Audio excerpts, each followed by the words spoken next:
Seja muito bem-vindo, bem-vinda. No episódio de hoje, aqui do podcast Endoprática, nós vamos falar sobre o ajuste de dose da levotiroxina no hipotireoidismo. Também quero pedir para você já deixando o seu like aí nesse vídeo, porque isso é muito importante para que as redes sociais percebam que o que a gente discute aqui é realmente relevante. Tá bom? Muito bem, muito bem. Você está no podcast Endoprática. E aqui a gente discute assuntos relevantes relacionados ao atendimento, à abordagem de pacientes com doenças endócrinas do dia a dia. A gente faz isso através de casos clínicos reais, né, de pacientes que são atendidos aqui no dia a dia da minha rotina como endocrinologista, para que você possa ver como trilhar esse caminho, né, de fazer um raciocínio direcionado e um raciocínio realmente focado para que você chegue às melhores condutas e possa atuar com segurança e atualizado. Bom, meu nome é Monalisa Azevedo, eu sou endocrinologista há 19 anos, isso mesmo, há 19 anos. E eu ensino médicos que atuam em qualquer área, médicos e médicas, né, que atuam em qualquer área da medicina, a abordar as doenças endócrinas com segurança e atualizados, tá bom? Então, o nosso tema de hoje, aqui desse episódio do podcast Endoprática, é como raciocinar para fazer o ajuste de dose da levotiroxina no hipotireoidismo. Bom, pode ser que você esteja se perguntando, mas por que falar desse assunto, né? Por que eu escolhi falar desse tema hoje, falar sobre ajuste de levotiroxina? Gente, é o seguinte, o hipotireoidismo é uma doença extremamente comum, né? Ou bastante comum, principalmente entre as mulheres, principalmente a partir da quarta, quinta década de vida, a gente tem uma prevalência crescente, né, de hipotireoidismo ao longo aí das faixas etárias. E o que acontece é que o hipotireoidismo é uma situação que, poxa vida, não dá para ficar nas mãos do especialista. Se a gente pensar no número de endocrinologistas que existem aqui no Brasil hoje, né, e a gente pensar no volume de pacientes que procuram atendimento, que tem, na verdade, um diagnóstico de hipotireoidismo, a gente vê que seria impossível os endocrinologistas alcançarem todos esses pacientes. Então, a verdade é que hipotireoidismo é uma doença que aparece para o médico de uma maneira geral, e a médica. Então, assim, é para quem atende como médico generalista, é de quem atende como médico de família, né, no programa de saúde da família, é para quem é ginecologista, é para quem é pediatra, é para quem é nutrologista, é para os cardiologistas, enfim, né, é para os gastroenterologistas. Então, o hipotireoidismo ele está aí, né, circundando todos nós. E aí, assim, se você é um médico que atende pacientes com hipotireoidismo, talvez você tenha até aspirações maiores, né? Talvez você até pense em se tornar especialista. Mas independentemente disso, porque mesmo que você não queira se tornar endocrinologista, se você atende pacientes com hipotireoidismo, eu tenho certeza que você vai querer oferecer o melhor para o seu paciente, né? Você quer fazer a coisa certa. Você quer ter segurança, e aí com isso também ter os ganhos que isso traz, né? Ser mais valorizado, ser reconhecido pelo seu trabalho, ter o reconhecimento, né, dos pacientes, dos colegas, da sociedade, de uma maneira geral. Então, é por isso que a gente está aqui hoje. Foi por isso que eu escolhi esse tema, porque, inclusive, no meio onde eu trabalho, né, no meu dia a dia, como endocrinologista, preceptora de residência, esse assunto é sempre dúvida, e hoje não foi diferente. Então, é por isso que a gente vai falar a respeito de um caso clínico de uma paciente que foi atendida hoje no ambulatório onde eu trabalho como preceptora de residência em endocrinologia. Bom, mas aí, o que acontece? Talvez você possa estar pensando assim, que legal, né? Acontece que eu não atendo pacientes assim. Cara, se você ainda não atendeu, você pode ter certeza que você vai atender. Talvez você pense assim, mas ela está lá num serviço de endocrinologia, por isso que ela tem pacientes com hipotireoidismo. Gente, o hipotireoidismo está por toda parte aí, né? Então, assim, tá na atenção básica, tá nas várias especialidades médicas. Então, é o seguinte, esse vídeo aqui, ele é feito para você mesmo, não é para quem já é especialista, muito provavelmente para os endocrinologistas, o que eu vou falar aqui talvez não traga nenhuma novidade. Pode até ser que para alguns colegas, né, que queiram se atualizar, pode ser que as informações que eu vou colocar sejam válidas. Porém, o meu objetivo é justamente falar com você, que é um colega médico que não é especialista. Porque o que eu vou te falar aqui talvez possa virar uma chave para você e te mostrar um caminho mais assertivo, né, para que você possa abordar os seus pacientes da melhor maneira possível, oferecer o melhor para eles. Beleza? Muito bem. Então, vamos lá. A gente vai fazer o nosso raciocínio a partir de um caso clínico. E como eu te falei, hoje, né, no ambulatório que eu faço aqui no hospital, chegou uma paciente de 54 anos. Ela tem um histórico de ter feito uma cirurgia de tireoidectomia total há 15 anos atrás para tratar um câncer de tireoide. Ela teve um câncer de tireoide e foi tratada com tireoidectomia total há 15 anos atrás e nunca apresentou recidiva da doença. Ela é uma paciente que teve, então, uma evolução de excelente resposta, né?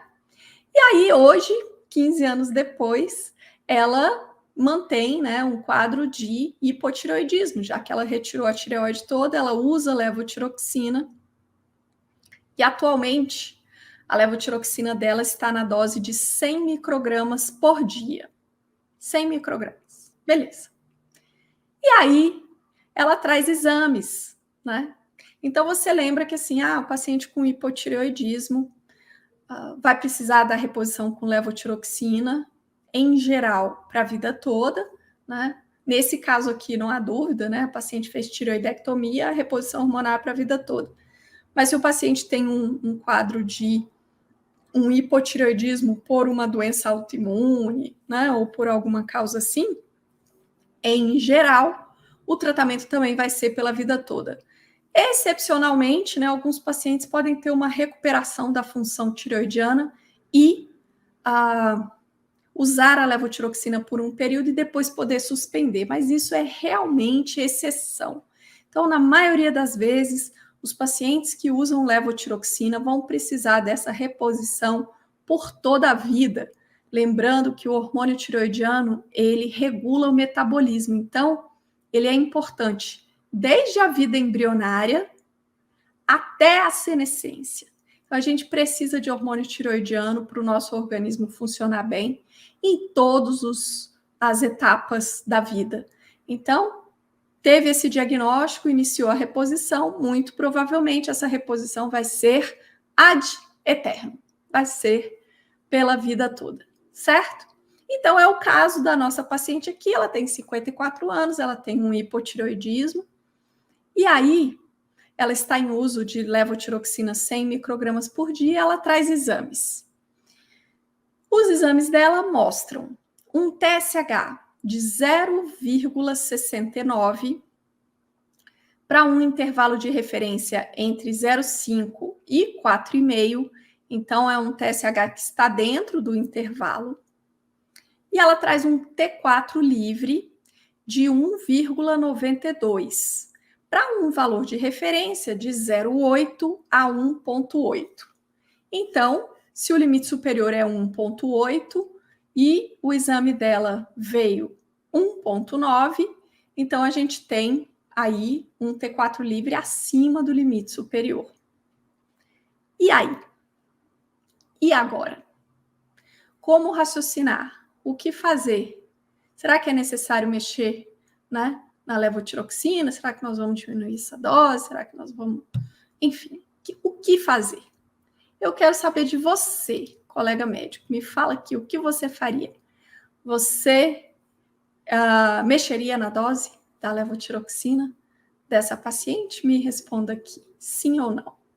Acho que é mais fácil responder sim ou não, né? Se você reduziria a dose ou não.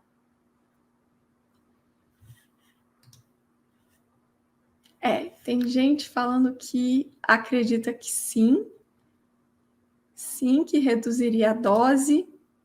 Olha, bom, teve alguém que falou não sei. Tá, então vamos lá. Seguinte, quando essa paciente, né, chegou no atendimento e tudo, a ideia inicial que os médicos que estavam comigo pensaram foi em reduzir a dose da levotiroxina, pensando que ela estaria em um leve hipertireoidismo. Bom, vamos lá, vamos pensar sobre isso aqui. Vamos raciocinar. Olha só, nesse momento, eu vou te entregar o ouro. O ouro. Tipo assim, o que é central no raciocínio para você entender o que está acontecendo. Chega o paciente com esses exames aí, um TSH dentro da faixa normal e um T4 livre, acima do limite superior. Como é que você vai raciocinar? Como é que você vai pensar, meu Deus do céu, e agora isso aqui tá não sei o quê? Como é que faz? É o seguinte, ó, você precisa entender como é que funciona o eixo hipotálamo, hipófise e tireoide. Ai, meu Deus do céu, o que é isso? Não, calma. Vamos descomplicar, vamos simplificar essa história. É o seguinte, a produção de hormônio na tireoide, ela não é uma produção solitária, né? Não é algo assim, carreira solo. Não. Na verdade, para a tireoide produzir hormônio, ela vai ela é regulada, né? Existe uma regulação lá na hipófise, através do TSH. Então, resumidamente, né, eu vou te falar aqui o coração dessa história, que é essencial você entender.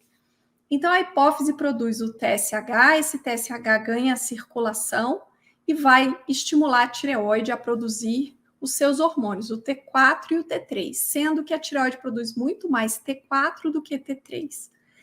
E aí, esse T4 circula, chega nos tecidos, lá dentro das células, né, de cada órgão, esse T4 vira T3, e o T3 é quem exerce o efeito biológico. E olha só que interessante, aonde é que esse hormônio tiroidiano exerce efeito biológico? Gente, praticamente em todos os lugares, porque o hormônio tireoidiano tem receptor em praticamente todos os nossos órgãos e tecidos, inclusive a própria hipófise. Lá na hipófise tem receptor para o hormônio tireoidiano, então o T4 que veio pelo sangue entra na hipófise e lá dentro das células hipofisárias ele vira T3 e esse T3 inibe a produção de TSH. Olha só, quando o hormônio tireoidiano chega nos vários tecidos, em cada local ele vai fazer uma coisa diferente, né? No coração, por exemplo, ele vai estimular a contração miocárdica, ele vai estimular o inotropismo, né? Não, no fígado ele vai estimular, aumentar os receptores para LDL colesterol. Ah, não, no intestino, enfim, em cada tecido, o hormônio tireoidiano vai ter um efeito biológico. E lá, na hipófise, o efeito biológico dele é diminuir a produção do TSH. Esse negócio parece bobo, mas é tão importante, é tão essencial que você entenda. Por quê? Porque na hora que o hormônio tireoidiano vai lá na hipófise e inibe a produção de TSH, isso cria um mecanismo de retroalimentação ou feedback, né? O que acontece? A hipófise produz TSH que vai lá, estimula a tireoide a fazer seus hormônios, que voltam lá na hipófise para inibir a produção do TSH. Gente, e esse mecanismo, ele é um mecanismo tão fino que ele tem uma característica muito importante, que é o seguinte: a hipófise ela é super, ultra, mega sensível. Ou seja, qualquer pequena variação na produção de T4 pela tireoide vai impactar significativamente na produção de TSH por essa hipófise. Essa hipófise é assim, a sensibilidade em pessoa. Então, se diminuir um pouquinho só a quantidade de T4 chegando lá dentro vira T3, mas no sangue é T4. Então, se diminuir um pouquinho a quantidade de T4 chegando lá, isso já é o suficiente para aumentar bastante o TSH. Você sabe o que isso significa? E vice-versa, tá? Se aumentar um pouquinho a produção de T4, já vai diminuir bastante a produção do TSH. Isso significa que você pode ter um paciente com o T4 ainda dentro do intervalo da referência, mas o TSH já vai sair da referência. Ou seja, pequenas variações na função tireoidiana, uma tireoide que comece a trabalhar um pouquinho menos do que o normal, a hipófise percebe. E aí o TSH pula acima ou abaixo dos limites da referência. Ou seja, você consegue detectar isso. Então, pequenas alterações na tireoide, você vai ter um T4 ainda dentro da faixa normal, mas o TSH já saiu da referência. E aí, o que significa isso também? Outra coisa super importante é o seguinte, é que isso aqui é uma correlação, né, entre os níveis de TSH e de T4. E isso significa que se você encontrar a situação inversa, então o TSH está dentro da referência e o T4 está fora, gente, tem alguma coisa errada. Tem alguma coisa errada aí.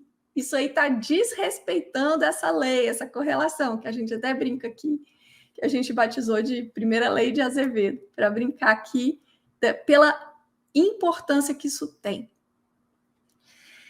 Então, se você entendeu isso, esse ouro, né? Se você entendeu, é algo assim que todo mundo aprende isso. Você vê isso lá na faculdade, lá na fisiologia, mas passa batido, né? Aí depois, quando você está na faculdade vendo as especialidades clínicas, durante a clínica médica e tal, muito provavelmente você passa por isso de novo, mas provavelmente passa batido de novo. E aí o que acontece? Se você não der um pouquinho de atenção para isso, isso vai te fazer uma falta enorme. E aí você sempre vai ficar confuso com esse negócio de TSH, T4, nananã. Então, olha só. Se você entendeu isso, que a correlação entre os níveis de TSH e os níveis de T4, ela é logarítmica, né? Existe uma correlação e pequenas variações no T4 levam a grandes variações no TSH. Se você entendeu isso, então vai ficar muito mais fácil você interpretar as dosagens hormonais do seu paciente. A nossa paciente aqui, ela tem um TSH normal com um T4 livre acima do normal. Opa! Aqui está desrespeitando a nossa lei, né? Como assim? Se o T4 já variou o suficiente para sair dos limites da referência, como que o TSH pode estar normal? Não, não pode. Não pode. Tem que ter uma explicação para isso. Então, o que acontece? Se a gente comparar TSH com T4, a dosagem de TSH ela é muito mais informativa para você. Por quê? Porque as alterações do TSH elas vão ter essa sutileza, né? De pequenas variações aí na função da tireoide, o TSH já dispara. Então, assim, a sensibilidade é muito maior. Além disso, o método de dosagem de TSH ele está muito melhor estabelecido, né? É muito mais disponível e confiável do que o método de dosagem do T4 livre. Eu estou fazendo uma análise comparativa, tá bom?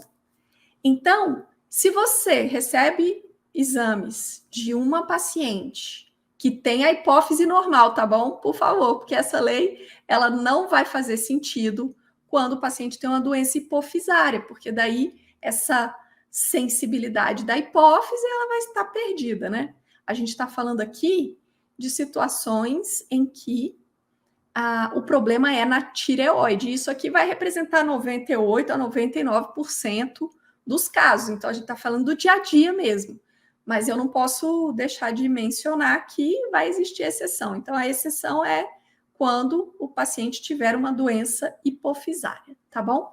Mas sempre que o paciente tiver um hipotireoidismo por doença autoimune, ou porque fez tireoidectomia, ou por qualquer outra razão de disfunção na tireoide, então a hipófise é perfeita. E se a hipófise é perfeita, então é porque o TSH, que é o hormônio produzido pela hipófise, é que vai nos dar a maior informação, né? Que vai ser o exame mais informativo a respeito do eixo desse paciente.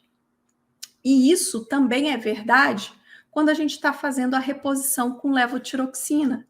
Então, se o paciente já tem diagnóstico de hipotireoidismo e está usando levotiroxina, a gente também vai seguir esses preceitos todos, né? Que a hipófise é normal. Então, daí você recebe uma paciente que está usando levotiroxina, o TSH está normal, o T4 livre está normal, não tem dúvida, né? Tá tudo certo, a dose é essa mesma, não precisa fazer nenhum ajuste, beleza.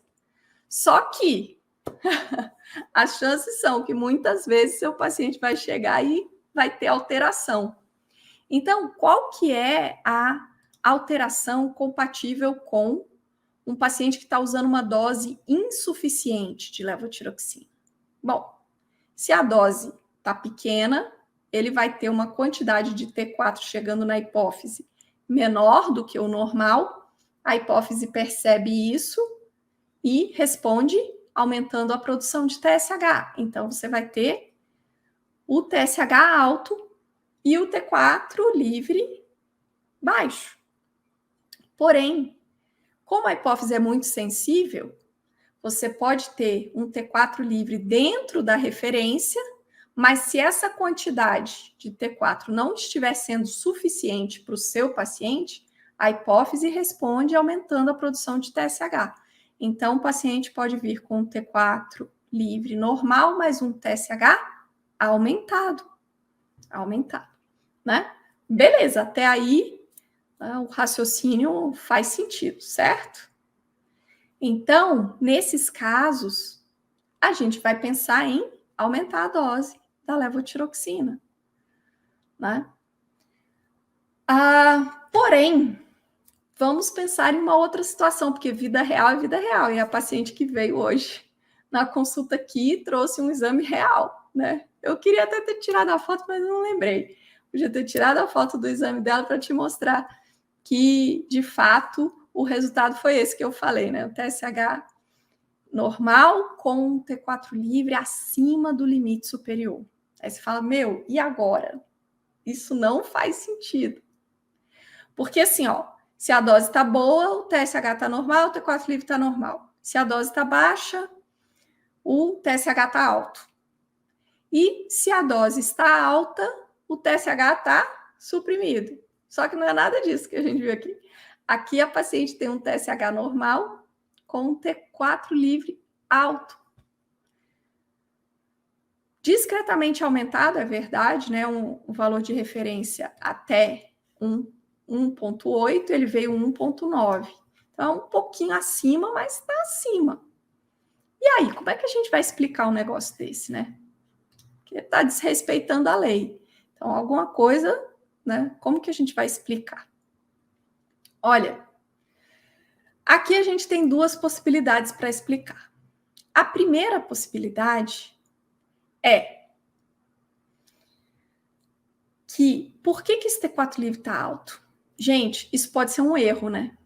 Pode ser erro laboratorial. Isso tem sempre que ser lembrado, porque se o TSH está normal, conforme essa correlação entre TSH-T4, né, e essa sensibilidade da hipófise, então se o TSH está normal, o T4 livre deveria estar normal. Se o TSH está normal e o T4 livre está fora, então, como é que eu posso explicar? Isso pode ser um erro laboratorial. E aí você vai pensar que qual exame está errado? É o TSH ou é o T4 livre? Gente, é o seguinte, o método de dosagem do TSH, ele está muito mais desenvolvido, muito mais disponível, os kits são mais confiáveis para a dosagem de TSH do que para a dosagem de T4 livre. Então, de uma maneira geral, se você pensa em erro laboratorial, você deve sempre pensar que o mais provável de estar errado vai ser o T4 livre, tá bom? Mas vamos supor que não tem erro laboratorial, é isso aí mesmo, o resultado é esse mesmo. Existe uma explicação para isso. Se é um paciente com hipotireoidismo que está usando levotiroxina, o que acontece? Essa pessoa toma um comprimido, e o comprimido vai ter um pico de absorção intestinal, né? Então, não é a mesma coisa da tireoide, da fisiologia, que a tireoide vai produzindo ali de acordo com a necessidade. Aqui não, aqui a pessoa tem hipotireoidismo, ela tem que repor através de um comprimido. Então, isso vai gerar uma situação em que existe um pico, né? Durante a absorção da levotiroxina e depois os níveis se mantêm mais ou menos constantes. Mas toda vez que o paciente toma o comprimido e acontece a absorção, vai fazer um certo pico e depois vai estabilizar, é assim que vai funcionar. E daí, se o paciente vai pela manhã para o laboratório para colher a amostra de sangue e toma o comprimido antes de sair de casa, como ele toma todos os dias, pela manhã em jejum, no dia de colher o sangue ele também toma, o que acontece? Pode coincidir, o momento da coleta, coincidir com o momento do pico de absorção da levotiroxina. E daí, você vai ter um T4 livre, levemente acima do limite superior, com um TSH normal. Por que o TSH está normal? Porque o TSH está mostrando o equilíbrio daquilo ali ao longo dos dias, semanas, né? Do uso daquela levotiroxina. Enquanto que o T4 livre vai refletir o momento atual. Então, pode coincidir da coleta acontecer no momento do pico e aí, com isso, você ter um resultado do T4 livre acima do limite superior. Então, quem é que está te falando se a dose de levotiroxina está correta ou não? É o TSH. É sempre o TSH. Se o TSH está dentro da meta, se o TSH está normal, é porque a dose da levotiroxina está adequada. Mas e o T4 livre? Se o T4 livre veio fora da referência, tem uma explicação. Tem uma explicação e esse não vai ser o seu norte, né? Você não vai basear a sua conduta no T4 livre. Então, qual a perguntinha, né, que você pode fazer para o seu paciente que pode esclarecer isso definitivamente? A perguntinha essencial aqui é: escuta, no dia de fazer o exame, no dia que você vai no laboratório para colher sangue, você toma o seu remédio antes de sair de casa? Tomo, doutor. Geralmente a resposta é sim. Toma, eu não esqueço de tomar o meu remédio, não deixo de tomar por nada. Então, no dia que eu fui fazer o exame de sangue, eu tomei. Pronto, já está explicado. Mas e se a paciente falar, não sei, não lembro, não. Mesmo assim, está explicado.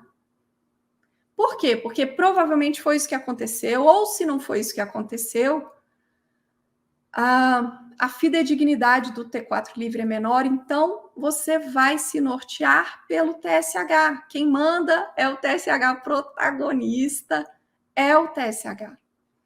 Então, nesse caso aqui, dessa paciente, a nossa conduta foi manter a dose de 100 microgramas de levotiroxina que ela vinha usando e recomendar que ela retorne em 1 ano para a gente reavaliar, né? O paciente que está bem compensado do hipotireoidismo, com a dose de levotiroxina ajustada, pode monitorar anualmente, né, as dosagens hormonais tireoidianas para eventuais ajustes, né? Porque ao longo da vida pode ser que haja necessidade, né, de se fazer alguns ajustes aí. 100 microgramas pode ser a melhor dose hoje, mas futuramente pode ser que as demandas se modifiquem e aí que você precise fazer algum ajuste. Então, você está vendo como que as coisas se encaixam? Eu acabei de te mostrar assim, uma coisa simples, mas que te permite seguir toda uma linha de raciocínio. Toda uma linha de raciocínio. Tudo que a gente concluiu aqui, né? E a tranquilidade, a segurança de orientar para a paciente, olha, tá tranquilo, pode manter essa dose, eu te vejo daqui a 1 ano. Toda essa segurança, toda essa tranquilidade vem da onde? Vem de ter entendido esse mecanismo da regulação do eixo hipotálamo, hipófise, tireoide. Entendeu isso? Já aplica imediatamente na interpretação dos exames das dosagens hormonais. Ou seja, descomplica o negócio, né? Descomplica e facilita. Então, se você gostou desse vídeo aqui, deixa o seu like, compartilha com o maior número de colegas possível. A minha intenção é disseminar os conhecimentos sobre as doenças endócrinas, é democratizar essas coisas, é descomplicar realmente para que você, colega médico, você, colega médica, possa atender os seus pacientes com segurança, para que você possa abordar o seu paciente sabendo o que você está fazendo, né? Com consciência, né? Para que você realmente possa oferecer o melhor para ele. E aí se sentir seguro também, ser reconhecido por isso, né? Que é algo que não tem preço. E é isso aí. Um beijo grande e eu te vejo na próxima.